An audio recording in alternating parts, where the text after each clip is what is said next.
दोस्तों नमस्कार। अगर आप एसएससी एमटीएस 2025 की तैयारी कर रहे हैं तो आप जानते होंगे इसके एग्जाम पैटर्न के बारे में। इसका पैटर्न क्या है? अगर आपने पैटर्न को अच्छे से समझ लिया होगा तो आपको समझ में आया होगा कि इंग्लिश इस एग्जाम में कितना इंपॉर्टेंट रोल प्ले करता है, यानी कि आपके मेरिट को डिसाइड करने में, आपका नाम मेरिट में आएगा या फिर नहीं आएगा, इसे डिसाइड करने में इंग्लिश की बहुत ज़्यादा भूमिका है। इसके अलावा एक है जीके। जीके के बारे में हम बात कर चुके हैं पिछली वीडियो में, आप जाकर उसे देख सकते हैं। अगर आपने उसे देख लिया है तो आप आइए इंग्लिश पर, क्योंकि इंग्लिश भी आपके लिए उतना ही इंपॉर्टेंट है जितना जीके है। आपका यहाँ पर टोटल नंबर ऑफ क्वेश्चन होता है 25 और आपका हर एक क्वेश्चन होता है 3 अंक का, यानी कि 25 या 75। आपको 75 में से 75 लाना है। इसके लिए आपके पास समय भी कम है।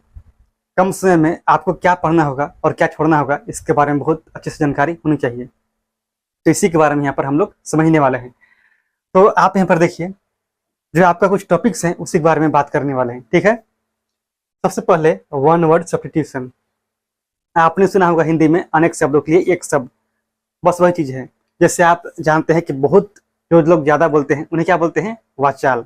उसी प्रकार से यहाँ पर आपको इंग्लिश में पढ़ना है, सिंपल। इसमें कोई दिक्कत नहीं होना चाहिए। आपको इससे कोई पढ़ाएगा नहीं, आप जितना याद कर सकते हैं आप उतना याद कीजिए। जबकि अगर आप इसी क्लास करेंगे तो भाई आपको कितना कोई पढ़ाएगा? 10, 20, 50, 100। लेकिन क्या उसकी कोई लिमिट है कि वहीं से आएगा? तो बिल्कुल नहीं। आप ऐसा नहीं कर सकते हैं कि जो हमने पढ़ा है या फिर जो आप पढ़ चुके हैं किसी भी क्लास में वहीं से आएगा। बाहर से भी आ सकता है। इसीलिए आपके पास अगर कोई बुक्स है तो आप वहाँ से पढ़िए और जितना ज़्यादा से ज़्यादा याद कर सकते हैं आप इसे याद कीजिए। वन वर्ड सब्स्टिट्यूशन, जबकि यहाँ से क्वेश्चन आएगा ही आएगा, इसमें कोई डाउट नहीं होना चाहिए एसएससी एमटीएस में। अगर हम आगे बात करते हैं तो है आपका एंटोनिम एंड सिनोनिम। इसका मतलब होता है उल्टा वर्ड और सिनोनिम का मतलब होता है समान अर्थ वाले, यानी कि जिसका मीनिंग सेम हो। तो आपको इससे क्या करना है? याद करना है। आप जितना ज़्यादा से ज़्यादा याद करेंगे एंटोनिम और सिनोनिम, उतना ही आपके लिए क्या होगा? बेटर होगा, ठीक है। तो इसके अलावा आपने सुना होगा एक वर्ड है जिसका नाम है होमोनिम। आप इस प्रकार के वर्ड्स को भी ध्यान में रख करके तैयारी करेंगे। इसका मतलब क्या होता है? इसका मतलब ये होता है कोई भी ऐसा वर्ड या फिर कोई भी ऐसे दो वर्ड्स जो साउंड सेम करते हैं, यानी कि जो उनका प्रोनाउंसिएशन होता है लगभग सेम होता है लेकिन उसका मीनिंग डिफरेंट होता है। जैसे कि आपने सुना होगा एक्सेप्ट, और ये आपका होता है एक्सेप्ट। इन दोनों का क्या है? साउंड एक जैसा है एक्सेप्ट, लेकिन इसका मीनिंग क्या है? अलग है। जैसे कि इसका मतलब होता है स्वीकार करना, स्वीकार करना। लेकिन जो आपका ये वाला एक्सेप्ट है इसका मतलब होता है के अलावा, या फिर आप बोल सकते हैं वो छोड़कर। तो यहाँ पर देखिए, इसका जो उच्चारण है वह लगभग सेम है लेकिन इसका मीनिंग अलग है। तो आपको ऐसे वर्ड्स को भी ध्यान में रखना होगा, क्योंकि फिल इन द ब्लैंक्स में आपसे ऐसे प्रश्न आ सकते हैं। कैसे? होमोनिम से। इसलिए आपको इसे भी इग्नोर नहीं करना है। अब इसके अलावा जो सबसे इंपॉर्टेंट है वह है आपका एंटोनिम सिनोनिम। आगे बात करते हैं वो है आपका इडियम्स एंड फ्रेजेस, यानी कि कुछ मुहावरे हैं। जैसे हिंदी में मुहावरा होता है, जैसे कि आंखों का तारा होना। इसका मतलब क्या होता है आपको पता है? उसी प्रकार से इंग्लिश में भी मुहावरे होते हैं जिसे बोलते हैं इडियम्स। और यहाँ से क्वेश्चन आते हैं, आपसे पूछा जाएगा कि बताइए कि 4 ऑप्शन में से कौन सा किसी भी एक इडियम का मीनिंग है। आप कैसे बताइएगा? आपको पता होना चाहिए कि भाई उसका आंसर क्या होगा या फिर उसका मीनिंग क्या होता है। तो आपको इसे भी याद करना है। इसमें ऐसा नहीं कि आप कहीं से लिमिटेड चीज़ें पढ़ लेंगे और वहीं से आ जाएगा, ऐसा भी नहीं है। आपको इसके लिए मतलब जितना याद कर सकते हैं, जितना पढ़ सकते हैं, जितना नई मुहावरों को आप सीख सकते हैं, आपके लिए उतना ही बेटर रहेगा, ठीक है। और इसके बाद आपका है यहाँ पर स्पेलिंग एरर्स। यह तो आता ही आता है, ठीक है। आपके पास 4 ऑप्शन होंगे और चारों में से क्या होगा? एक ऑप्शन सही होगा और आपका 3 गलत होगा। तो आपको वहाँ पर स्पेलिंग एरर्स ध्यान देना होगा। आप कैसे कर सकते हैं? जब आप किसी भी वर्ड्स को अच्छे से देखेंगे, उसे कहीं नोट करेंगे, बार बार देखेंगे, तभी आपके माइंड में वह छप सकता है कि उसका जो करेक्ट स्पेलिंग होता है वह क्या है। जैसे मान लीजिए हम कोई भी वर्ड ले सकते हैं यहाँ पर, जैसे कि अम्यूजमेंट। अम्यूजमेंट, ये अम्यूजमेंट का करेक्ट स्पेलिंग है। लेकिन मान लीजिए अगर आपसे ऑप्शन में ऐसे लिख कर दिया जाएगा अम्यूजमेंट, तो क्या आपको यहाँ पर ऐसा नहीं लगता है कि जिनको नहीं पता होगा वे इसे भी टिक कर सकते हैं, क्योंकि यहाँ पर इसका क्या है, प्रोनाउंसिएशन सेम है।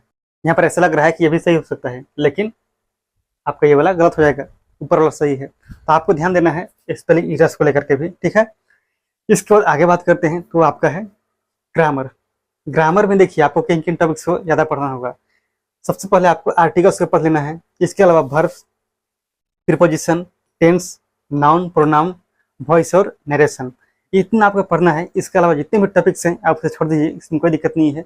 लेकिन ये जो टॉपिक्स हैं ये आपके एग्जाम के लिए बहुत ज़्यादा इंपॉर्टेंट है, इसीलिए आप कहीं से भी से पढ़िए, लेकिन पढ़िए, आपके एग्जाम से पहले।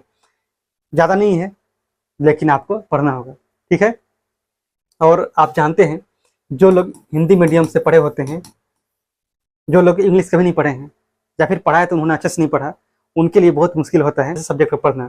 तो आप इतना पढ़ लीजिए, अगर आप किसी मीडियम से हैं तो। आप नहीं पढ़ेंगे तो भाई क्या होगा आपको पता ही है, ठीक है। इसके बाद आपका लास्ट में आता है क्लोज टेस्ट। क्लोज टेस्ट क्या होता है आपको पता है? बेसिकली आपका एक पैसेज होता है। पैसेज के अंदर क्या होता है, जो सेंटेंस होते हैं उसके अंदर कुछ ब्लैंक्स होते हैं और उन्हीं ब्लैंक्स को आपको भरना होता है, जिसे हम लोग बोलते हैं क्लोज टेस्ट। मान लीजिए आपका एक पैसेज है, ठीक है, इसमें बहुत सारे सेंटेंस होंगे भाई, 10, 12, 15 जितनी हो सकते हैं। उसी में से ऐसा होगा कि आपका कोई एक सेंटेंस है, उसमें से कोई वर्ड गायब रहेगा, आपको उससे ही भरना होगा ऑप्शन को देख करके कि कौन सा राइट आंसर होगा। तो आप जानते हैं कि आपका जो वोकैबुलरी है, वोकैब, इसका दायरा सीमित नहीं है, अनगिनत है, जो कि सबके लिए पॉसिबल नहीं है या फिर किसी के लिए पॉसिबल नहीं है सभी वर्ड्स को याद रखना। लेकिन फिर भी जितना पॉसिबल होगा आपको उतना याद रखना होगा, क्योंकि जो आपका पैसेज होता है वोकैबुलरी से रिलेटेड होता है।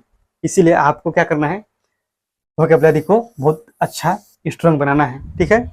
लेकिन इसके अलावा अगर आप कभी भी क्लोज टेस्ट को सॉल्व करते हैं तो आप ऐसे नहीं कि किसी एक टाइप के ही जो क्लोज टेस्ट है उसे आप बना रहे हैं।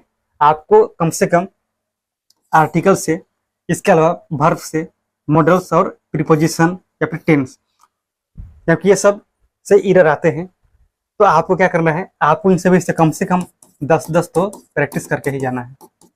10 इससे कम नहीं करना है, क्योंकि क्लोज टेस्ट आपका 5 नंबर का होता है और 5 क्वेश्चन होते हैं, तो आपको उन 5 को सही करना होगा। अगर मान लीजिए आप 5 में से केवल 3 सही करते हैं तो आपका 2 तो वहीं चला गया, तो समझ लीजिए कितना नुकसान होगा। जब फिर उतना मुश्किल होता नहीं है जितना आसानी से गलती हो जाता है। इसीलिए इस काम को अच्छे से करना होगा, ठीक है। तो आपको समझ में आया होगा कि इंग्लिश में आपको किन किन टॉपिक्स को पढ़ना है और किसको छोड़ना है, और जो आपका वोकैब वाला पार्ट है उसमें से आपको क्या करना है, ठीक है। अगर समझ में आया तो इसे आप शेयर भी करना, वीडियो को लाइक कर देना, चैनल को सब्सक्राइब करना। फिर मिलते हैं किसी और क्लास में।